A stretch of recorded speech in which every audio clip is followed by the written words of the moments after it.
Hello and welcome to this new video on how to add OEX on MetaMask. So if you are new here, subscribe and press the notification bell icon so you don't miss any upcoming further videos. Now let's get started. So firstly, you need to open your MetaMask interface, and when you're inside the MetaMask interface, you just have to scroll down to the bottom and you will be able to see import tokens. So you just have to click on import tokens and a pop-up box will appear. And inside the pop-up box or import token section, there will be two different sections there, source and custom tokens. So you just have to click on the custom tokens. Now there will be an box called token contact address. So you just have to copy the contract address of OEX that is available on Google. You can just go to the Google Chrome web browser and search for OEX contract address and just copy it, and after that you just have to paste it here.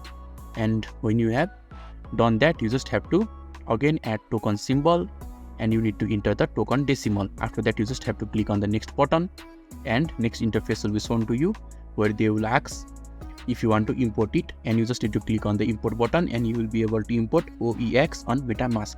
So if this video is helpful to you, don't forget to leave a like button. Thank you.